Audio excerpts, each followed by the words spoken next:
Durante a pandemia, as mulheres foram as mais afetadas do que os homens em questão de desemprego, trabalho não remunerado, educação e violência de gênero. Segundo dados da Layoffs Brasil, 70% das demissões em empresas de tecnologia foram de mulheres. Ainda há muito a ser feito para de fato conquistarmos a liberdade e autonomia financeira, enquanto mulheres. No desabafo de hoje, vamos falar de um tema que, para mim e para minha sócia, nos salvou de diversas situações: a reserva de emergência.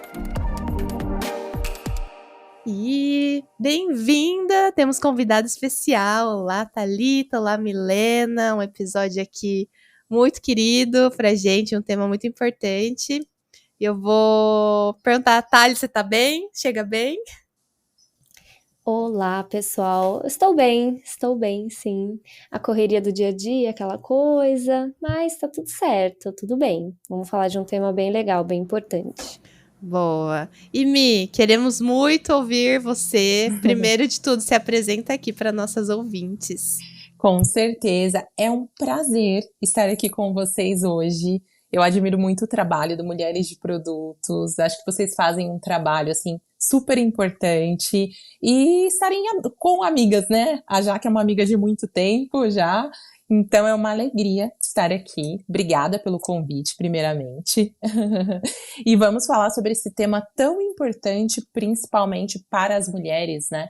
Que é um tema novo, vamos dizer assim. Quando eu falo novo, já iniciando com um dado, é que as mulheres puderam abrir conta bancária em 1962. Então, se a gente pensar na evolução realmente da questão financeira para as mulheres, falar sobre dinheiro é um tema sensível e, ao mesmo tempo, muito importante. E fica cada vez mais importante.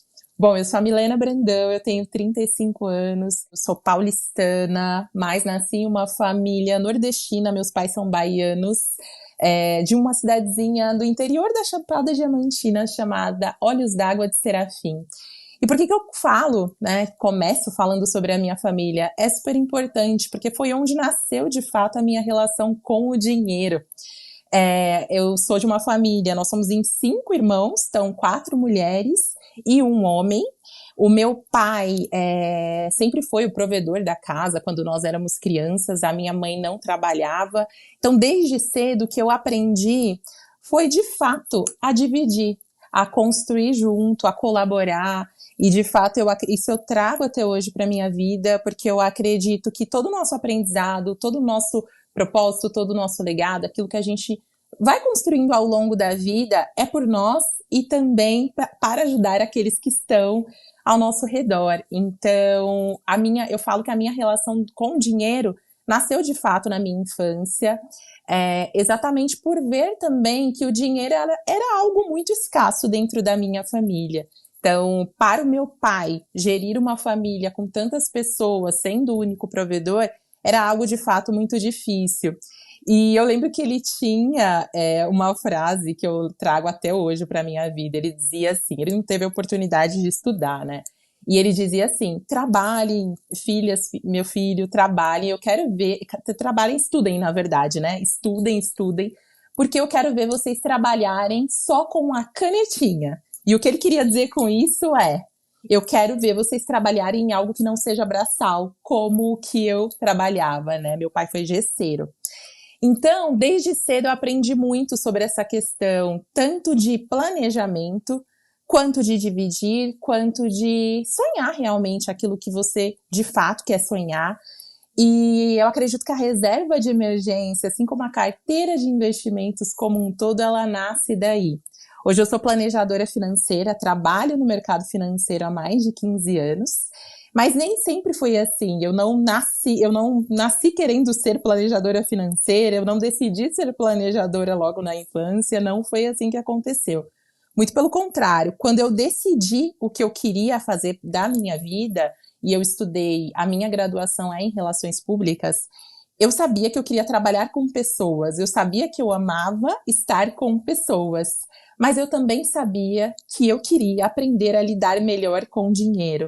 Eu sabia, e é uma coisa que eu até falo bastante, até em alguns vídeos, que ou você controla o seu dinheiro, ou o seu dinheiro te controla.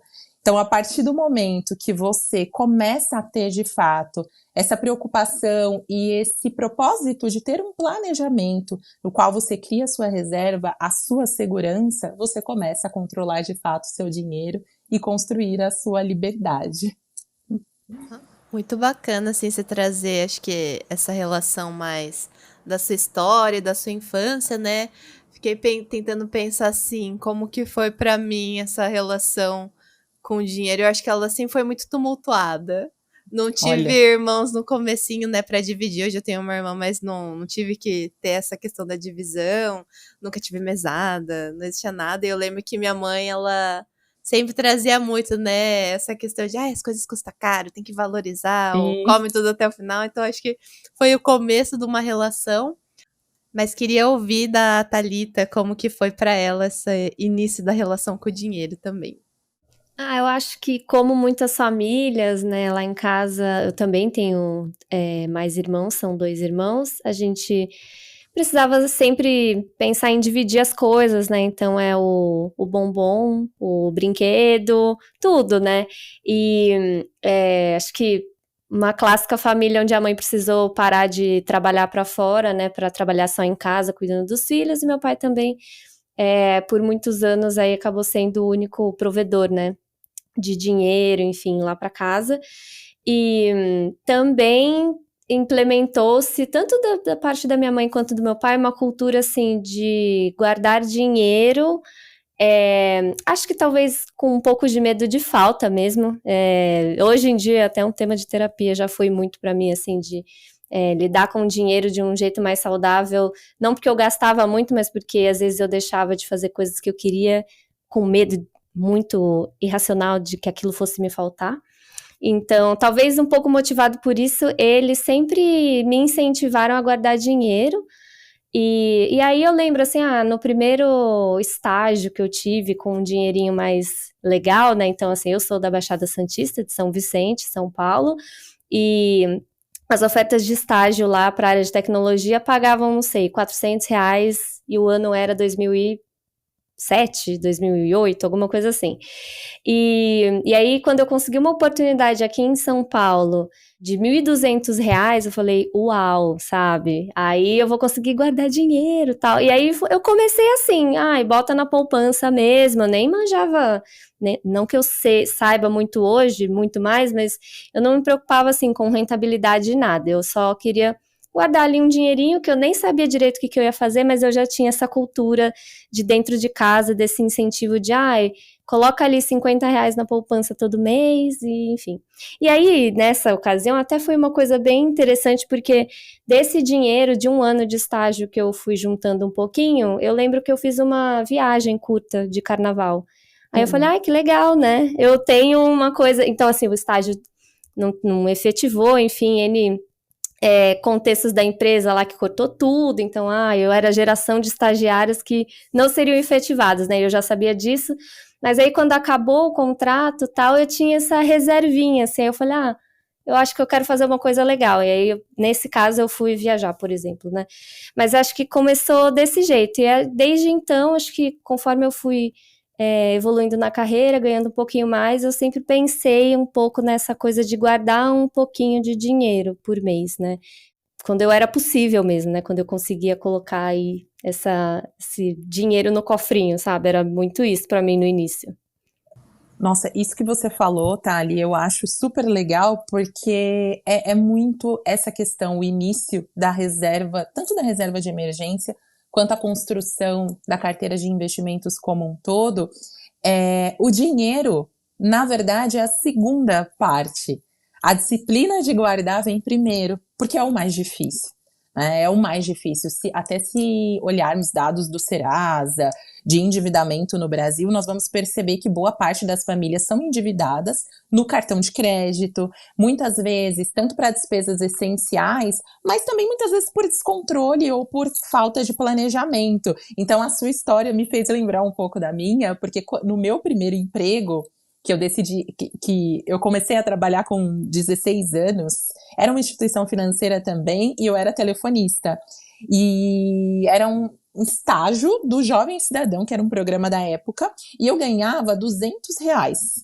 E R$ 200, para quem não tinha nada, era muita coisa. Então, eu ganhava R$ 200 e eu ajudava a minha família com esse dinheiro e guardava R$ 10. Por ter uma lembrança também do meu pai, de todo dia de pagamento, ele falava assim, hoje é dia de pagamento, então eu vou pagar as contas e guardar o dinheiro na poupança. Então, essa memória, né, que vem de uma escassez com certeza, mas essa memória trouxe também uma disciplina. E eu costumo falar isso, tanto sobre reserva, sobre investimentos de uma forma geral, que a disciplina de guardar é o primeiro ponto, porque a partir do momento que você começa e entende o quanto isso é importante para você e vê aquele dinheiro ali, você se sente realmente comprometido a fazer aquilo. Então, o valor que eu vou guardar é um boleto para mim. Então, se eu pago diversos outros boletos, existe o meu, existe ali a minha reserva, existe o dinheiro pelo qual eu vou pagar pelo meu esforço. Então, isso é muito legal. Lembrei muito da minha história também. É bem bacana, assim, ver como a gente tá trazendo algumas semelhanças, mas eu vou trazer um contraponto, assim, que vocês trouxeram, né, acho que é da figura mais paterna, assim, sendo provedora, e no meu caso eu nasci sem pai, né?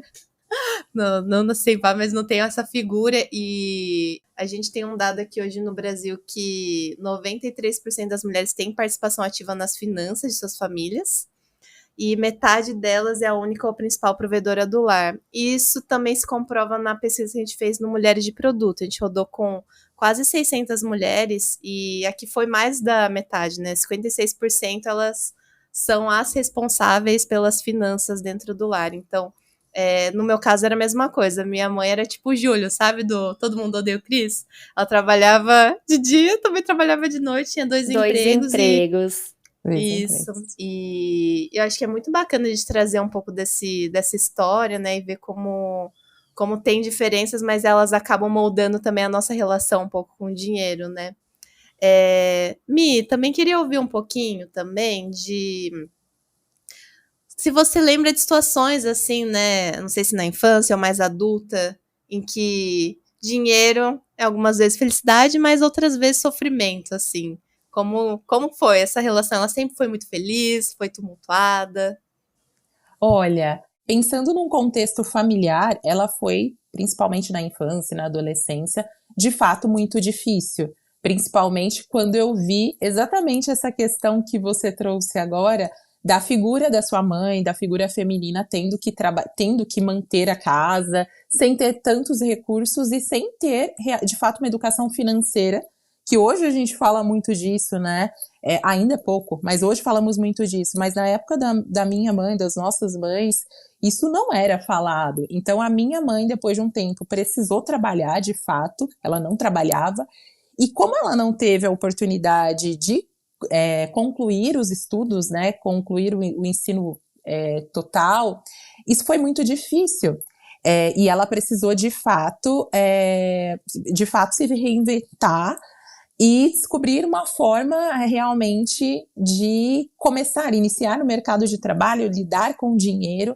Então eu vejo que realmente a questão financeira para as mulheres é algo que nós falamos mais hoje e é algo que sempre foi difícil, né? Então, dentro do contexto familiar, eu pude observar muito disso, muito dessa questão de escassez, de realmente fazer com o pouco, e isso me fez, na verdade, ter uma disciplina maior desde cedo. Então, tudo que eu queria comprar, eu entendia que eu precisava, de fato, juntar aquele dinheiro e, às vezes, até me privar de algumas coisas. E assim como a Thalita, foi mais tarde, depois desenvolvendo mais a questão da educação financeira, trabalhando um pouco mais com isso. Foi tanto que quando eu decidi que eu queria trabalhar no mercado financeiro, foi exatamente quando eu entendi que eu quero, de fato, estar onde está o dinheiro. Eu quero aprender a lidar com o dinheiro. E entrar no mercado financeiro teve muito essa porta na minha história, realmente. Que foi onde foi um lugar onde eu me achei, de fato, e depois fui explorar mais a parte de investimentos, tirar algumas certificações, né, seguidas, exatamente porque eu queria poder lidar, de fato, com o dinheiro para mais tarde mudar a minha realidade e até a realidade de outras mulheres próximas da minha família, onde eu vejo que a relação com o dinheiro sempre foi de muita escassez. Então, se eu olhar para essa questão de escassez em momentos em que a relação com o dinheiro foi difícil, foi de fato no contexto familiar. E foi de fato algo que me fez enxergar que a minha relação com o dinheiro precisaria ser diferente.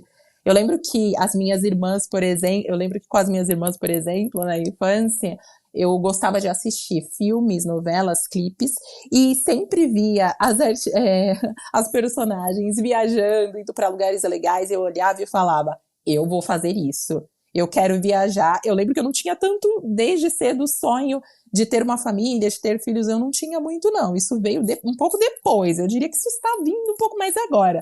Mas eu não tinha. O meu sonho era, de fato, viajar, estudar, concluir os meus estudos, fazer tudo que eu fiz. Então, minha graduação, minha pós, todas as certificações, viagens.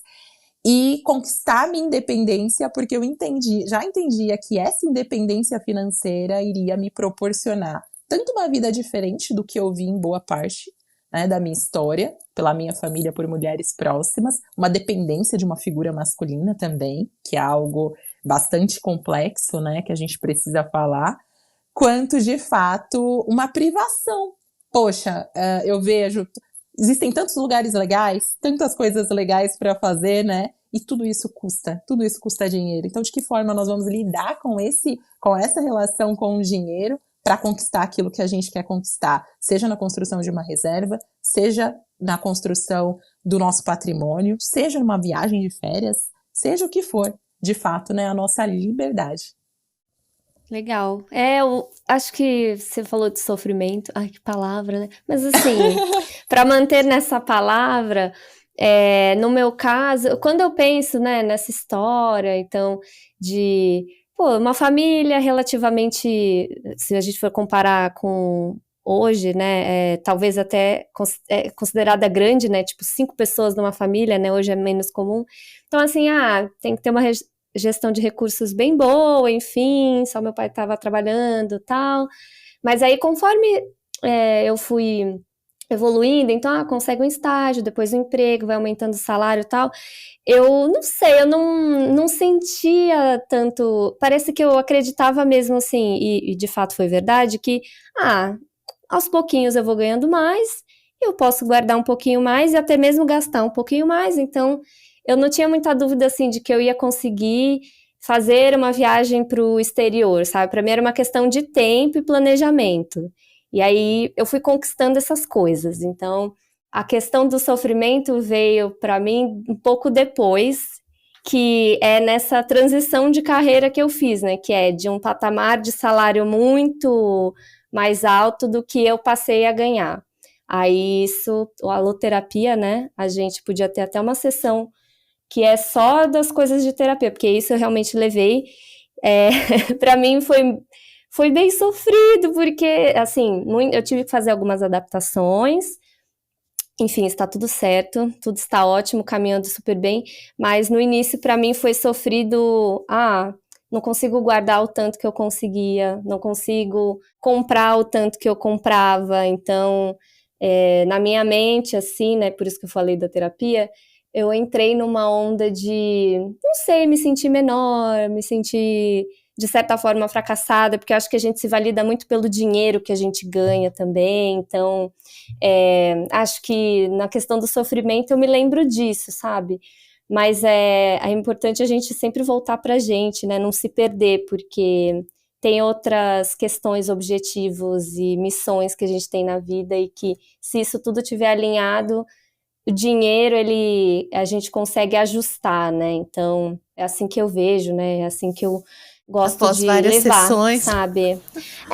Não, super, porque é isso, tem uma questão do ego também, né? E da qualidade de vida mesmo. Então, assim, poxa, para quem mora em São Paulo, Rio de Janeiro acho que também, né? Não é uma cidade exatamente barata, não é mesmo? Mas quem vive em grandes capitais no Brasil sabe quanto que é o custo de vida, né? E aí, de repente, você ter que trabalhar com menos, né, recursos, e aí ter que fazer algumas concessões mesmo, isso pode deixar a gente meio, e foi o que aconteceu comigo, né, na verdade, me deixou um pouco, ai, caramba, não, acho que não é o movimento certo, me deixou triste em alguns momentos, porque é isso, né? O ego, poxa, queria me manter uma patricinha, sabe? As minhas coisinhas e os meus luxos, e assim, ai, não, agora eu vou ter que dar uma esperada, porque... Por quê? Aí eu tenho que lembrar, e aí acho que todo mundo tem que lembrar, tem outro objetivo ali, entendeu? Que é de fazer essa transição, de trabalhar com algo que acredita e o fruto disso, ser aumentado, vai vir com o tempo. Então tem essa questão da paciência, que eu acho que paciência e dinheiro está super relacionado também, né? Então, de você não achar que vai aplicar num lugar e vai ter grandes, aí, gente, golpe, tá? Fujam dessas coisas, entendeu? Dinheiro vai guardando aos pouquinhos, o que Sim. você consegue, os seus R$ 10, os seus R$ 30, enfim. E aí, às vezes, enfim, ao longo do tempo você vai perceber esse montante e vai conseguir fazer o que você quer, sabe? Então, já emendei coisas, mas eu acho que é isso, é Deu esse pra mix entender. aí. Então, eu fui do sofrimento, que realmente eu passei por isso, e hoje lidando muito melhor com essa nova realidade pra mim, que é a construção de uma nova história em relação ao dinheiro, sabe? Do tipo, beleza, lidando com o que eu tenho, entendendo o quanto que eu posso guardar, que pode não ser a mesma coisa do que foi anteriormente, mas muito grata pela Thalita do passado ter guardado, porque isso me salvou muito, que é a reserva de emergência que a gente vai falar talvez um pouco mais daqui a pouco. Muito bom. Eu vou só comentar essa parte do sofrimento, porque acho que é várias experiências aqui que a gente tá trazendo, né? Pra mim, acho que também veio mais na fase adulta, assim. Sempre tá mais relacionado à escassez, né, gente? Acho que é um exemplo da transição de carreira que a Thali trouxe. No meu caso, foi muito assustador pra mim, acho que quando eu tava no meu primeiro emprego, carteira assinada aqui. E aí, eu não entendia muito bem das finanças da minha família. As coisas eram separadas. E aí aconteceu coisas, né? E minha mãe, enfim, teve algumas emergências, precisou de dinheiro e para mim o meu mundo caiu e eu assim, eu estava ganhando muito pouco na época, né, primeiro emprego, e aí saber que ela estava precisando de um apoio financeiro que eu não tinha nada, gente, só o dinheiro entrava, o dinheiro saía, e era isso. E aí saber que eu precisava fazer render mais com aquele dinheiro que mal entrava e já saía, nossa, eu acho que foi muita terapia, e foi o meu começo de relacionamento com o meu atual noivo, assim, e aí ele falava assim, nossa, falou dinheiro, a Jaque chora.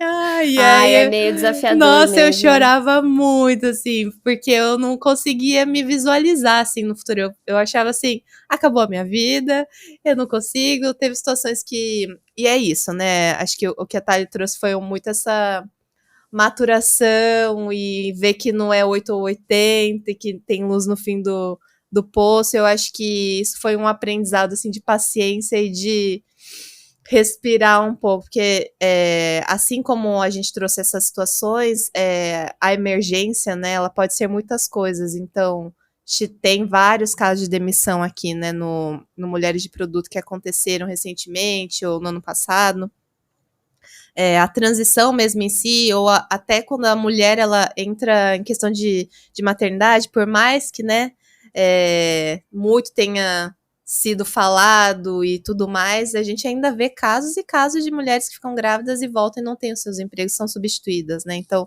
Exatamente. tem bastante comprometimento aí da renda e acho que é bem sensível, assim, a gente falar de dinheiro e hoje eu fico muito feliz de ter aprendido um pouco mais sobre esse tema, por isso que acho que para mim é tão, tão querido, né, a gente conversar de dinheiro. Vamos entrar, Com certeza. então? Estamos aquecidas. Vamos, vamos. Olha, até sobre o que você falou agora, já que até lembrei de um estudo aqui do Think Olga, que fala exatamente sobre o esgotamento das mulheres, e uma das principais causas do esgotamento emocional é a falta de dinheiro, sobrecarga de trabalho, enfim. Então, isso que você falou é totalmente pertinente a isso, porque o dinheiro, na verdade, uma reserva, na verdade, traz essa tranquilidade, mas a falta desse planejamento, dessa reserva, também pode trazer tristeza, pode trazer muita preocupação, depressão em alguns casos. Então, o quanto é importante realmente, né, falar sobre essa reserva e ter, de fato, um planejamento que vai falar tanto sobre aquilo que a gente quer ser, aquilo que a gente quer fazer, emergências, que é o caso aqui da nossa conversa, mas também sobre uma paz. Poder dormir tranquila sabendo que você se mantém se alguma coisa acontecer, se você for demitida. Então, é muito nessa linha mesmo. Eu vou aproveitar esse gancho só para também falar para as mulheres que infelizmente se sentem culpadas de não ter essa reserva, então que foram pegas de surpresa, que veio, né, a grande demissão e infelizmente você estava no meio, que tente não se sentir culpada. Assim, eu entendo porque a gente se culpa muito, né? No geral, eu acho que eu não conheço uma amiga, sabe, sei lá, prima, amiga, mãe, todas as mulheres que estão à minha volta se culpam de diversas formas sempre, e infelizmente nesse assunto de grana, do que eu vi também na comunidade, principalmente no que a gente teve de uma onda maior de demissões em massa, foram mulheres trazendo esses relatos de que, poxa, não consegui aguardar, porque existem N contextos familiares, né, N tipos de salários, de gastos, etc.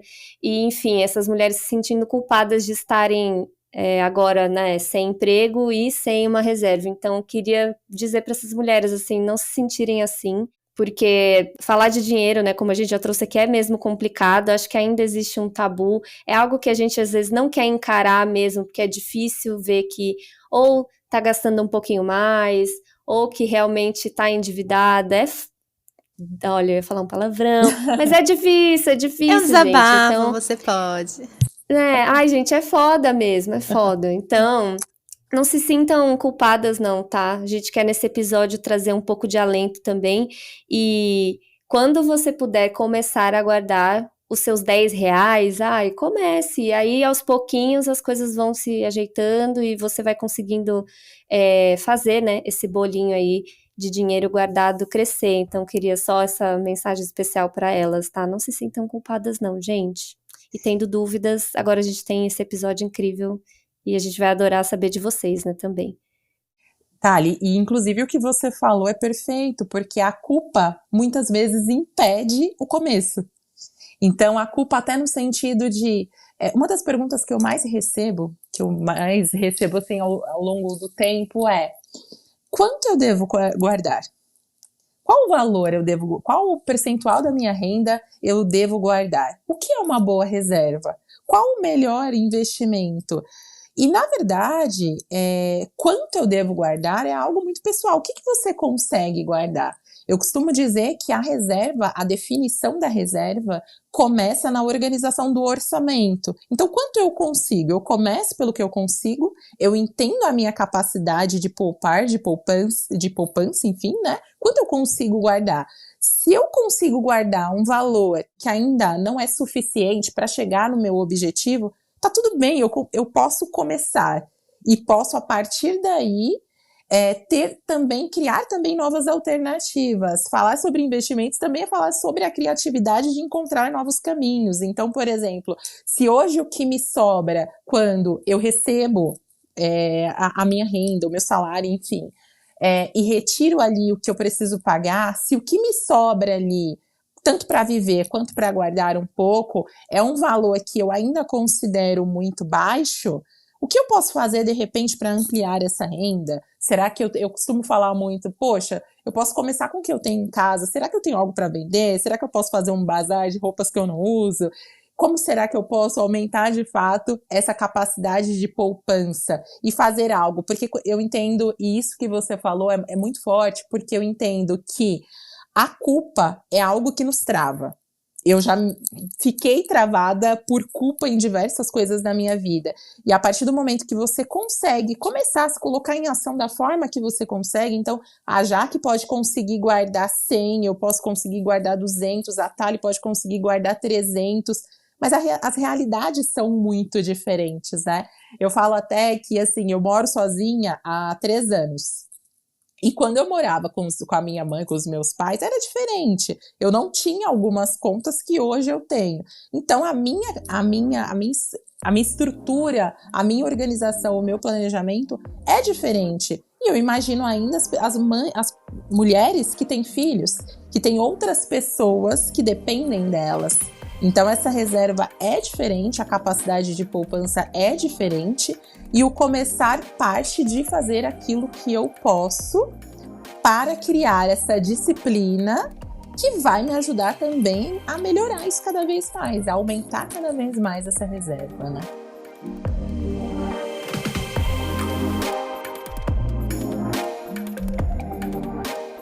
Se você está gostando do podcast, está gostando do nosso conteúdo, para entrar em contato com a gente é só mandar uma DM no Instagram. Mas se você preferir o e-mail, manda um e-mail aí para podcast@mulheresdeproduto.com.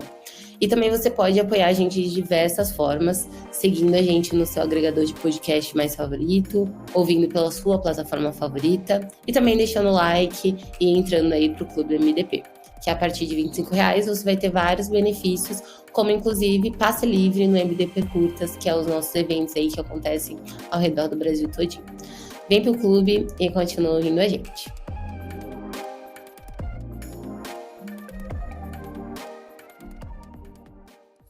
Nossa, eu amei muito, assim, eu acho que a gente sempre vê várias, assim, né, guru de internet às vezes, ou algumas coisas que tem uma fórmula pronta de X% e tananã, e eu acho que você foi bem no ponto, assim, né, de que é a realidade, como que a gente consegue, respeitando essa realidade, com muito carinho, né, começar, mesmo com pouco. E eu fiquei pensando nesses sentimentos que a Thali trouxe sobre a culpa, eu adorei a sua fala, Thali. Eu também lembrei de outro sentimento que, não sei se é uma inveja, eu não sei definir muito bem assim, mas é a comparação. E eu lembro que quando eu comecei esse papo de reserva, eu não sabia nada, assim, aí aconteceu isso lá com a minha família, com a minha mãe, e aí com o meu noivo, a gente tava conversando disso e ele já tinha um montante. E aí eu fiquei assim, meu Deus, eu estou muito atrasada. Sabe um sentimento de o que aconteceu no mundo do Manual dos Adultos que eu perdi e boiei e eu não aprendi. E agora eu estou super defasada. E eu acho que isso é muito difícil, assim. Cada pessoa tem a sua realidade e é só para reforçar mesmo que a comparação e essa culpa, esses sentimentos, eles não ajudam a gente. É muito injusto com a gente, né?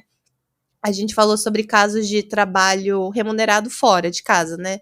Mas, pô, a mulher que trabalha em casa tem essa jornada aí, ela não é remunerada, sabe? É um trabalho invisível que a gente sustenta hoje a economia e não tem essa remuneração, né? Então, acho que as realidades é bem importante a gente levar em consideração quando vai construir isso mesmo. E com certeza, porque ao mesmo tempo que o mundo é comparativo, a sociedade é comparativa, ela é muito desigual. Então, ao mesmo tempo que você se compara o tempo todo, e eu acho que a internet vem para trazer isso muito mais forte, então, poxa, se você olhar todos os dias o seu Instagram, você vai pensar, você pode muitas vezes pensar, e eu vejo muitas pessoas falarem isso, nossa, eu estou totalmente atrasada aqui, porque eu ainda não consegui fazer X, Y, Z que fulano e ciclano já conseguiram. Mas como foi a realidade? Quais oportunidades essas pessoas tiveram em relação a você? Então, assim, eu acho que a comparação, ela é muito injusta com a gente, porque ela faz com que a gente não consiga valorizar a nossa própria jornada. Então, é sobre valorizar. E aí, quando você fala, Jaque, sobre a questão de fórmulas prontas, as pessoas normalmente perguntam muito sobre isso nas conversas sobre planejamento financeiro.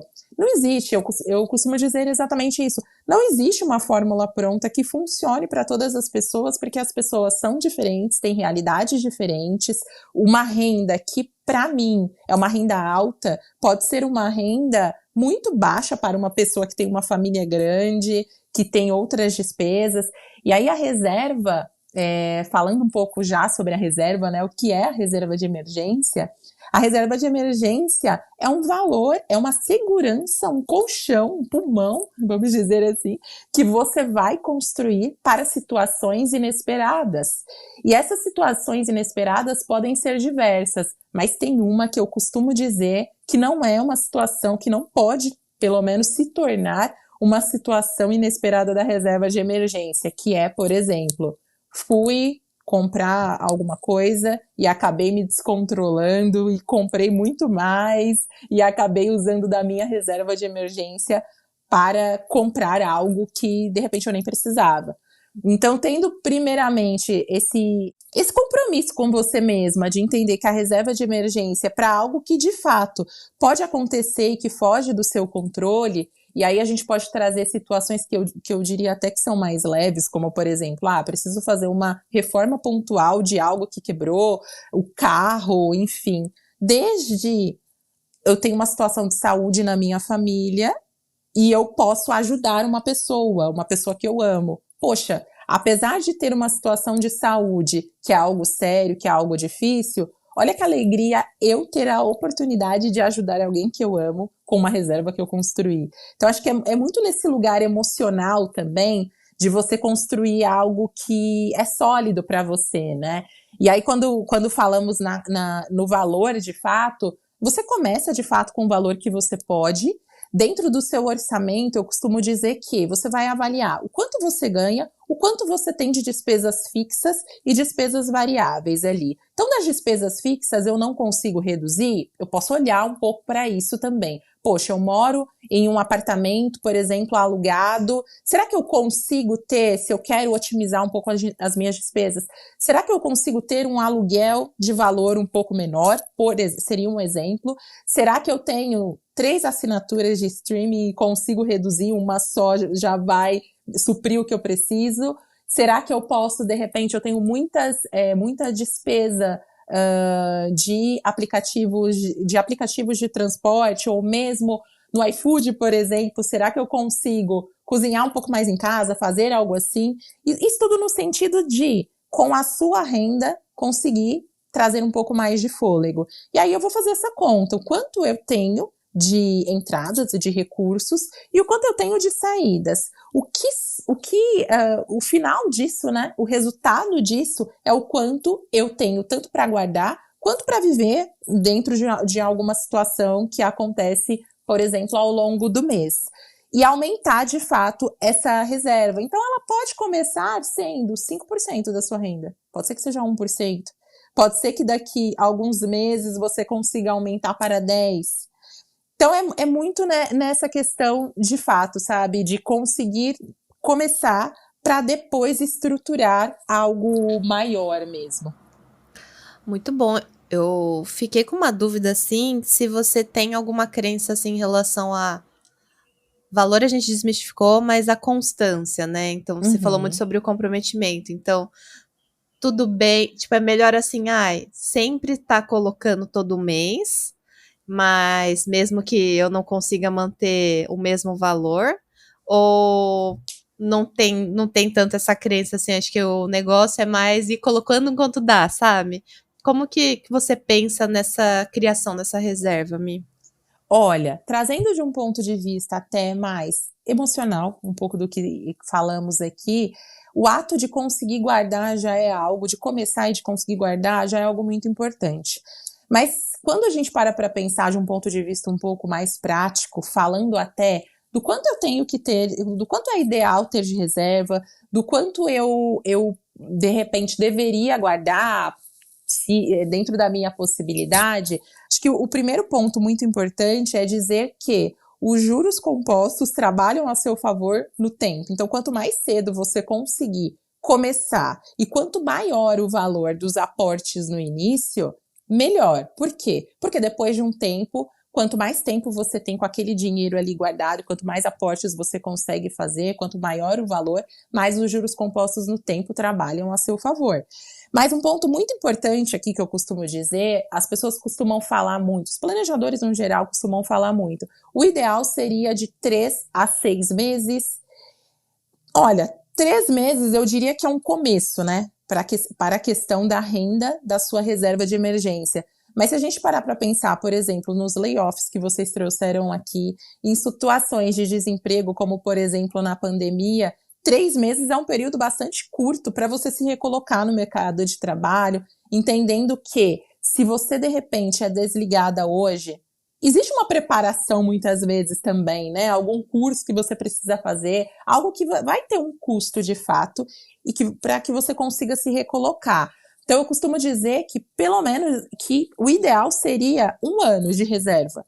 Mas você começando de 3 a 6 meses já é um bom começo. O ideal seria que você conseguisse que você consiga manter a constância de um valor e consiga aumentar ao longo do tempo. Quanto mais você consegue aumentar, melhor. Mas para quem está no começo e ainda não adquiriu essa disciplina, a constância de pelo menos guardar já é um sucesso, assim, já é um primeiro passo muito importante, tá? Mas se você consegue ter uma constância ali nos valores que você guarda, então, poxa, a minha capacidade de poupança hoje é R$200. Eu vou guardar 200 todos os meses. Ok, agora, tive um aumento de salário, tive uma renda extra. Poxa, eu preciso também me comprometer a guardar um pouco mais. Então, é a intenção de fato, aumentar.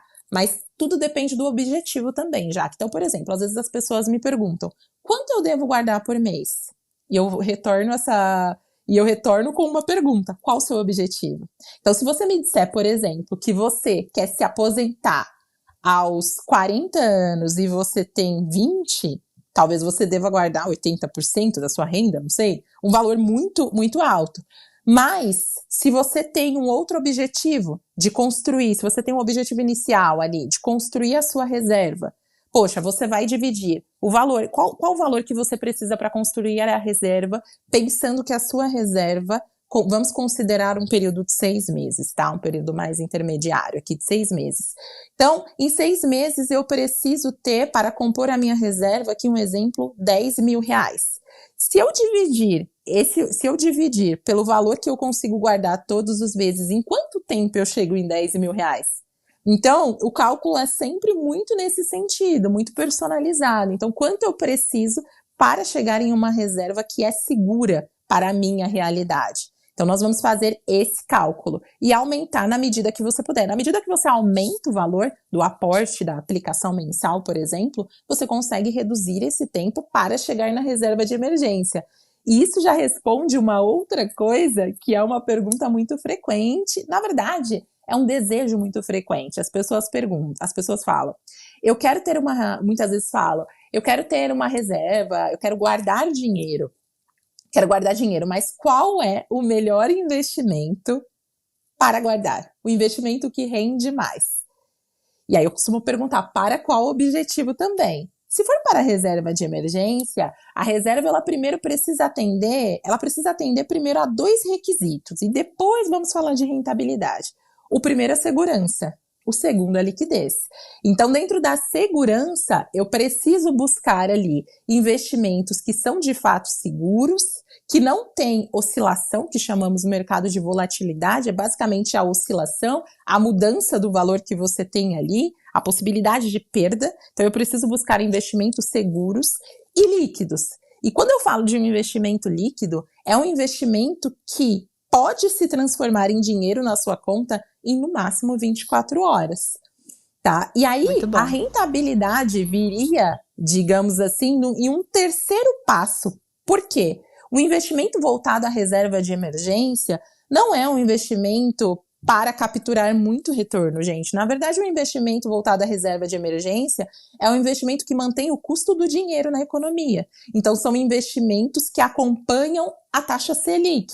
Hoje, a taxa Selic é a taxa base, a taxa mãe, vamos pensar assim, para tanto investimentos em renda fixa, quanto o empréstimo que você vai também contratar. Então, a Selic, a taxa Selic, a nossa taxa básica de juros da economia, é o custo, nós podemos chamar de custo do dinheiro. Então, os investimentos da reserva de emergência, eles acompanham o custo do dinheiro, para que você mantenha esse custo atualizado e possa resgatar a qualquer momento. Acabei me alongando aqui, fui um pouco mais longe. Eu estou aqui, queria ter tido essa aula antes, viu? Então, muito bom. E tô aprendendo muitas coisas novas também. eu tô com dúvida, Thali, também fica à vontade, a gente vai te bombardeando aqui de perguntas. Da taxa Selic, né? Outra famosinha é o não sei que lá do CDI. Fala assim, rende a X% de CDI, 100% de CDI. Consegue trazer, assim, pra gente como que são exemplos de investimentos que se enquadram nesses requisitos e como que a gente olha para esses números, assim, né? Que a gente fala assim, é dessa categoria, então vamos para a reserva de emergência, Mi. Com certeza. Bom, primeiramente, a Selic, como eu falei, é a nossa taxa básica de juros.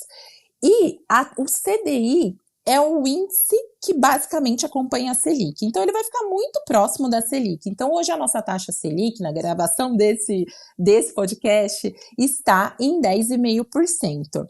O CDI vai ficar muito próximo, aproximadamente em 10,40%.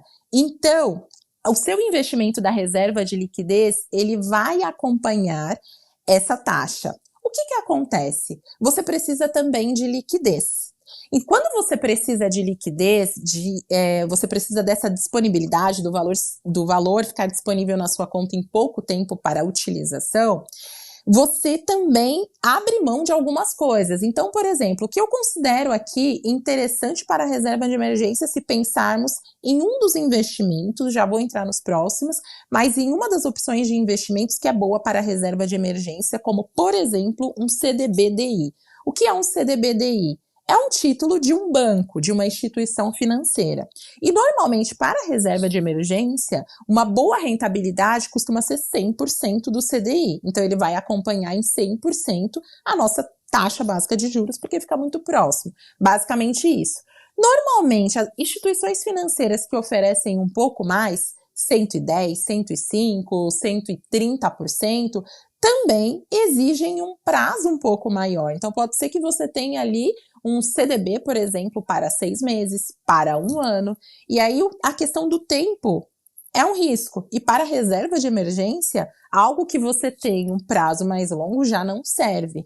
Então, para reserva de emergência, você precisa buscar investimentos de fato líquidos, que seja um CDBDI, como eu falei agora, que é um título de banco. Eu vou explicar na sequência, que eu acho que vai ficar muito mais simples para as pessoas, né? O que nós temos aqui de interessante para a reserva de emergência? Eu vou focar em 2 opções, o Tesouro Selic e o CDBDI. O Tesouro Selic, o famoso Tesouro Direto, é um título, um investimento do governo. Então, ele tem o risco do governo, que é o que nós chamamos de risco soberano, é o menor risco possível. O Tesouro Selic vai também acompanhar a Selic, com um custo baixo, mas ele tem um ponto, ele é muito bom para a reserva de emergência, mas ele tem um ponto que é importante citar. Hoje, no Tesouro Direto, para ter o valor do resgate que você fez, para transformar esse valor em dinheiro na sua conta no mesmo dia, você precisa resgatar até a 1 da tarde, até às 13 horas, em dias úteis. Então, pode ser que o Tesouro Selic, por exemplo, para uma finalidade de reserva de emergência do valor total, por exemplo, não seria talvez o mais indicado se você pode, de repente, você quer ter uma disponibilidade de resgatar esse dinheiro no final de semana. Mas ele é uma opção muito efetiva, muito boa. Então, você pode até dividir, ter uma parte no Tesouro Selic, uma parte nessa segunda opção, que é o CDBDI. O CDBDI, ele vai cumprir essa mesma função do Tesouro Selic, mas ele tem o risco das instituições financeiras, ou seja, ele tem o que nós chamamos de risco de crédito das instituições financeiras. Então, ele é um pouco mais arriscado, já que o risco soberano do governo é o menor risco que nós temos, né? Então, o CDBDI é uma opção interessante porque ele fica disponível na sua conta no mesmo momento, né? Como as instituições financeiras dentro do seu sistema, até no final de semana, costumam trabalhar já. O sistema trabalha com data de segunda-feira, muitas vezes. Então, até se você resgatar no final de semana, pode ser que você veja no seu extrato ali que o resgate foi feito pode ser não, você vai ver que o resgate foi feito na segunda-feira, porque na segunda ele já está trabalhando com essa data. E como é um investimento muito líquido, você consegue movimentar. Existem também os fundos DI, que são fundos atrelados também, que acompanham a taxa Selic para efeito de reserva de emergência.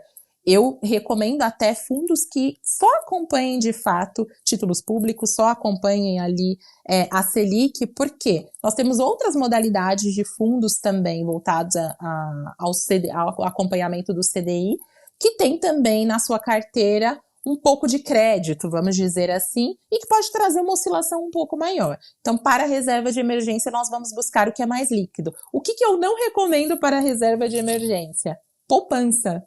E aí isso é muito polêmico, né? Por que você não recomenda a poupança? Se a poupança não tem risco também, as pessoas consideram a poupança um investimento totalmente sem risco, tudo tem um risco, né? Não ganhar é um risco, e é o caso da poupança. Porque enquanto um CDB ou um Tesouro Selic vão pagar 100% do CDI, que é esse índice que acompanha a Selic, a poupança na data de hoje, com a taxa Selic acima de 8,5%, paga 0,5%.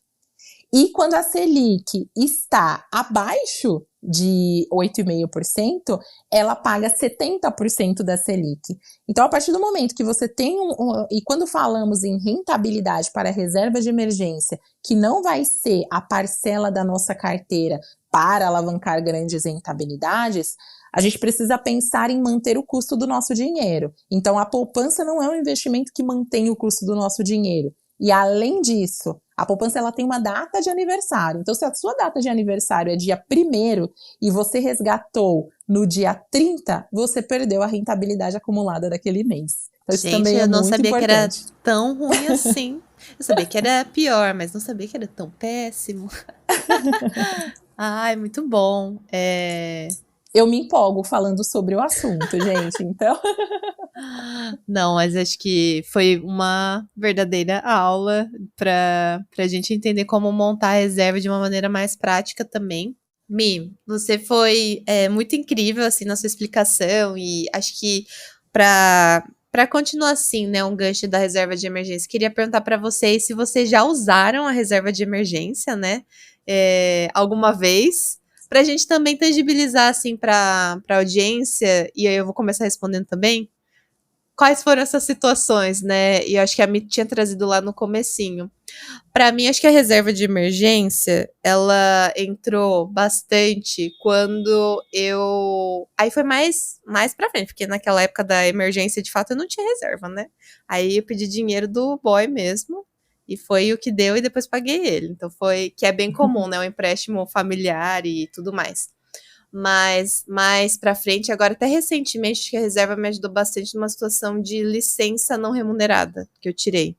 E é isso, não ganhava renda e foi uma tranquilidade poder descansar e ter esse dinheirinho ali para eu viver e não ficar na pindaíba, não ficar também insegura financeiramente, não ter que procurar outro lugar e tudo mais. Então, acho que essa foi a minha experiência. Mas e vocês?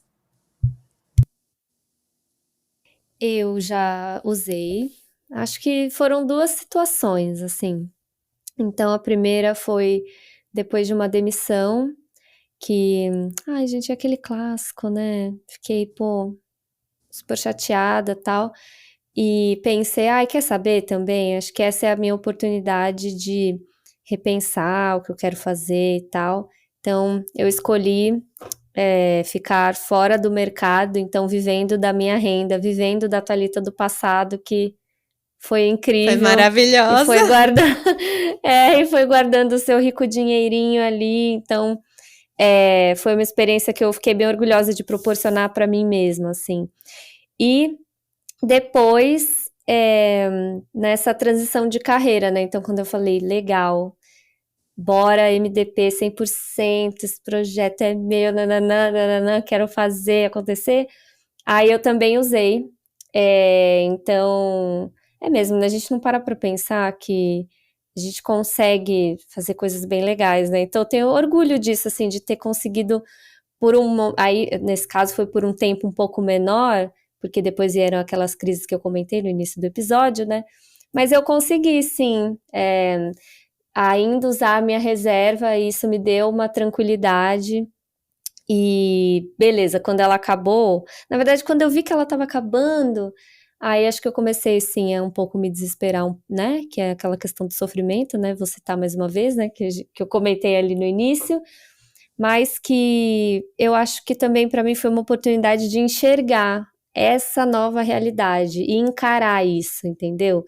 E encarando foi muito melhor para eu traçar estratégias e saber lidar com essa nova realidade que eu escolhi, sabe? E que eu, né, retomando ali propósito e objetivo, tinha outras coisas, né, para além do dinheiro, né? E aí de eu ter que trabalhar a paciência em mim, de entender que não ia conseguir guardar mais por um tempo e depois ia voltar a guardar um pouquinho, e aí de novo eu tô construindo uma nova história com dinheiro e com reserva de emergência, sabe? Estou no meio disso. Então, acho que é isso, assim, foram esses 2 momentos da minha vida, momentos canônicos da vida. Olha, muito legal. E eu já usei sim. E é muito bom poder falar isso aqui, nesse ambiente aqui confortável, porque muitas vezes as pessoas podem pensar: poxa, mas você trabalha com isso.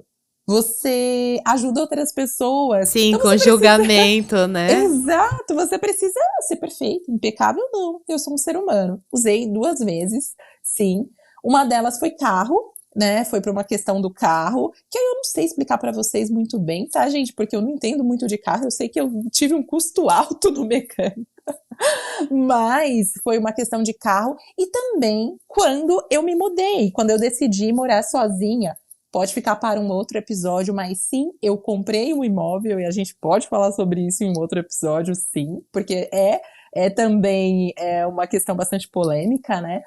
Mas quando eu me mudei, eu me empolguei bastante, assim, em relação a essa nova vida, a morar sozinha, que era uma coisa que eu já queria há muito tempo. E tinha algumas coisas ali que eu queria realizar, que eu queria montar na minha casa do meu jeitinho, que custaram um pouco mais do que eu esperava, até porque eu não tinha experiência sobre custo de uma reforma total, né? Sobre construir um apartamento do início, reformar todo. Então eu usei ali parte da minha reserva que depois eu consegui repor com o tempo, e é sobre isso. Você vai utilizar às vezes, e você vai conseguir retomar e repor com a disciplina que você já adquiriu para construir a primeira vez. Então é muito bom poder falar sobre isso e poder trazer essa tranquilidade também para as pessoas, né? Poxa, não consegui ainda, eu vou conseguir, eu consigo fazer, eu posso, quando eu precisar, utilizar também. E eu acho que ela está ali para isso mesmo, para que você consiga também cobrir ali ela está ali para cobrir algum imprevisto também. E é muito, muito nesse sentido mesmo. Nossa, é mesmo, né? É a reserva que, se a gente precisar, a gente pode e deve usar, né? Então, é Exato. mesmo, gente. Só guardar dinheiro também, vou te falar, viu? Tem que viver um pouquinho. Vamos Se trocar o precisar, se for episódio. uma emergência, pô, ainda Sim, bem que você tem. E aos pouquinhos, gente, vocês vão conseguir ir construindo essa reserva aí. O importante é começar, sabe? Então, não se julguem, né? E comecem com o que vocês puderem. É isso, gente. muito bom. No que nos cabe, né? Porque eu acho que a gente poderia ter vários episódios aqui que a gente vai falar das desigualdades, né? No âmbito financeiro, no âmbito da mulher, a gente traz bastante isso no Mulheres de Produto, mas dado a sociedade como ela é, dado essas questões que permeiam a gente, a responsabilização por muitas questões sociais estruturantes que hoje a mulher ocupa, é esse respeito que a gente tem que ter com a gente mesma e também entender nossos cenários, né? Então, não ficar se cobrando, acho que a sociedade já cobra bastante pela gente, e eu acho que a reserva é justamente sobre essa liberdade, né, que a gente tem discutido, a liberdade de a gente fazer essas coisas que pra gente vão dar felicidade, vão dar mais autonomia, vão criar, né, o que a me falou, assim, essa paz, né, interior, Sim, então, é sobre isso. é sobre isso. Mulheres, estamos chegando ao final. Queria perguntar para vocês, não, na verdade, deixar aberto aí uma dica final, um conselho, um abraço. Fiquem à vontade para a gente encerrar o papo hoje. Olha, eu diria que a minha fala final, né, seria: faça o que você pode, com as condições que você tem, com muito orgulho e muito reconhecimento pelo seu próprio esforço, pela sua jornada. Construa, sim, a sua reserva, pensando na liberdade que você vai construir para a sua vida. Eu costumo dizer também, isso principalmente para as mulheres, que é muito difícil ser livre sem dinheiro. Porque se você tiver que pedir dinheiro para alguém para fazer algo que você quer, é muito difícil realmente ter essa sensação de liberdade. Então eu diria que construa, mas não pelo que as pessoas falam, não pelas fórmulas prontas, mas por você, por aquilo que você quer de fato construir, pelo seu objetivo, e com certeza você vai se orgulhar muito lá na frente de olhar, de repente, para a Jaque, a Thalita, a Milena do futuro, e ver que, poxa, eu construí, eu fiz o meu melhor, e hoje eu estou ainda melhor do que quando eu comecei. Então, é muito nesse sentido.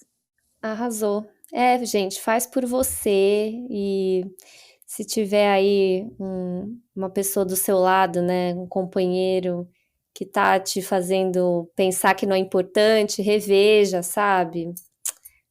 É importante, sim, né? Acho que eu não considero assim que as mulheres na nossa sociedade são livres, porque a gente tem um monte de trem aí zoado e várias dificuldades e tipo estrutural, né? Difícil pra caramba já, né?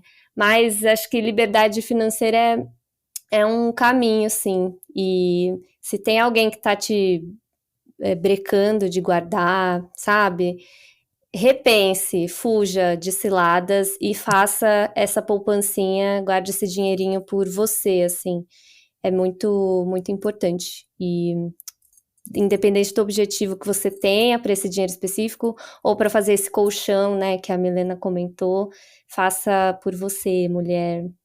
É isso. E ouça, né, bons conselhos de amigas, assim. Se alguém falar algum negócio meio estranho, você corre, entendeu? Pode. Porque não tem milagre também não, negócio de rentabilidade, né? Estamos fugindo de golpes aí, verdade. fique de olho, Sim, com certeza.